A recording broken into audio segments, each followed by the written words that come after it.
What can be easier than buying an iPhone? Open a website, pick a model, and pay. But many people tend to make a ton of mistakes while buying iPhones, which become obvious later. I bought many iPhones in my life, and I know a thing or two, so watch this video to find out how to avoid common mistakes while buying an iPhone. Let's start with the most common mistake, picking a wrong model. You know, it's a funny thing, but a lot of people seem to end up buying the wrong iPhone model. It's not really surprising though. When you think about it, there are just so many different options to choose from these days. You've got your standard iPhone, iPhone Pro, your iPhone Pro Max, and that's just scratching the surface. And then there are all the SE, the Mini, the Plus. It can be pretty overwhelming to say the least. The thing is though, that choosing the right iPhone model is pretty important. After all, you're going to be using this thing every day for at least a couple of years, so you want to make sure you get something that's going to work for you. So what can you do to avoid choosing the wrong iPhone model? Well, for starters, it's always a good idea to do your research. Take some time to read up on the different models and their features and think about what you really need and want in a phone. Many people tend to buy the Pro iPhone simply to look cool, ending up spending more than they wanted to. Others decide to cheap out and buy the most average iPhone model just to cover basic needs, and then after a few weeks they start feeling limited and fooled. They buy an iPhone 12 expecting amazing photos, but then they see their friend with a 14 Pro, which completely demolishes the photos taken on the 12. Or they find out that their iPhone 13 mini doesn't last them a full day and they actually need 14 Plus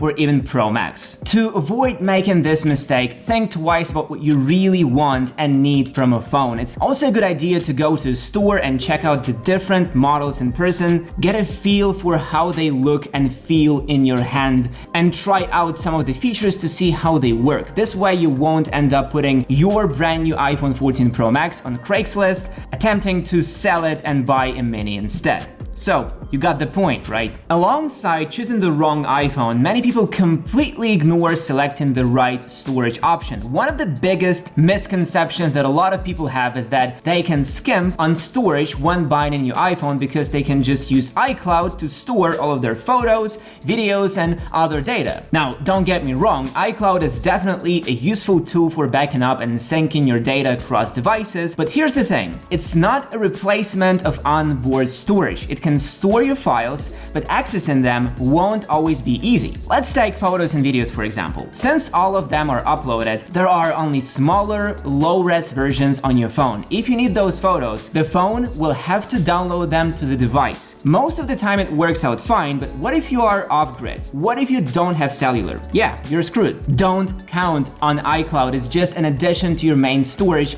and nothing more. So what can you do to avoid this problem? Well, for starters, it's important to really think about how much storage you're going to need. Open settings on your phone and check how much storage you're actually using. You might be surprised at how much space some apps or data backups are taking up. If your phone says the memory is full, then you need more storage. It's always worth investing in a model with more storage to avoid running into issues down the road. At the end of the day, it's all about finding the right balance between physical storage and cloud storage, so take some time to consider your needs and choose the iPhone model that's going to work best for you in the long run. I personally won't even think of buying an iPhone with less than 128 gigs of storage. 256 for me is like a golden mean. Another less critical mistake is the color. It may seem like a small decision, but it can actually have a bigger impact than you might think. For one thing, some colors are more durable than others. If you're someone who tends to drop your phone or use it in rough environments, you might want to consider a lighter color like Starlight or Silver. If you drop a light colored iPhone, the scratches on metal and dents will be less visible. Think about that. Another thing to consider is resale value. While it may not be something you're thinking about when you first buy your phone, it's worth noting that classic colors like black and white tend to hold their value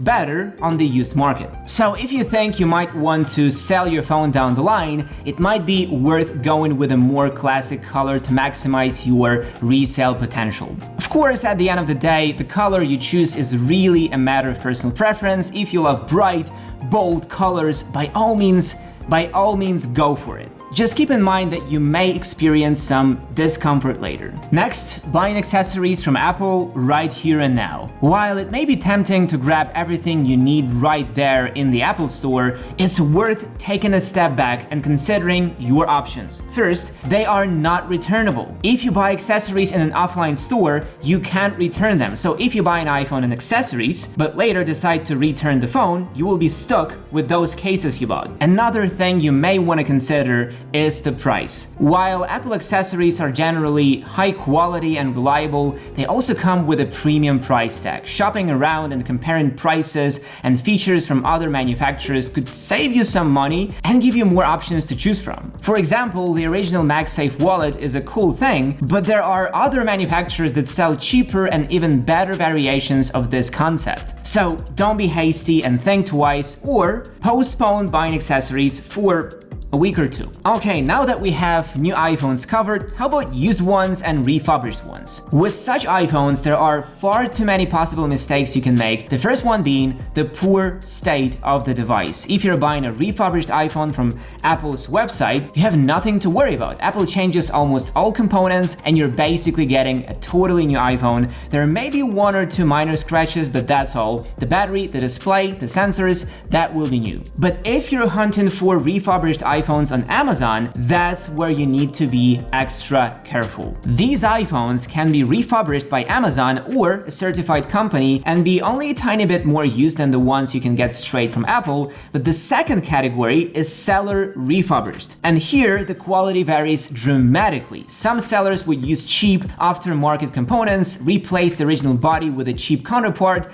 and blatantly lie about the repair. Such phones are usually priced slightly lower than high-quality refurbished iPhones, yet I would still advise you to spend extra and buy properly refurbished phone either from Apple or a reputable company. As for the used market, that's just the Wild West. Take all the dangers of buying poorly refurbished iPhones and multiply that by 2. One of the biggest mistakes people make when buying a used iPhone is not asking enough questions. It's important to ask the seller about the phone's history, including any repairs or replacements that have been done. If the seller is hesitant or unresponsive, it's best to look elsewhere. Another common mistake is not thoroughly inspecting the phone for any physical damage or defects. Scratches or dents may not seem like a big deal, but they could be a sign of more serious issues with the phone's internal components. When buying a used iPhone, it's very important to check everything thoroughly. Download any testing app from the App Store and test every component you can. Display, microphone, battery, speakers, etc. Oh, and here are 2 easy tricks to check whether the iPhone has been opened. If in the settings you see important display message and don't see True Tone in display settings, the screen was replaced. In such a case, your Face ID will likely not work also, so you better be careful. Another thing to look out for is important battery message and the text service in the battery health menu. This means the battery was replaced. Check at least these 2 things before buying. And lastly, some people make the mistake of buying a used iPhone that is locked to a specific carrier. This means that you won't be able to use the phone with your own carrier unless you pay to have it unlocked. So when it comes to buying an iPhone, there are a lot of decisions to make and potential pitfalls to avoid. Whether you are choosing the right model, storage capacity, color, or accessories, it's important to do your research and make informed decisions. And when it comes to buying used or refurbished iPhones, take the time to check for physical damage, carrier lock status, and battery health can save you from headaches down the road. But don't let these potential risks scare you away. With a little bit of knowledge and caution, you can find a great iPhone at a great price.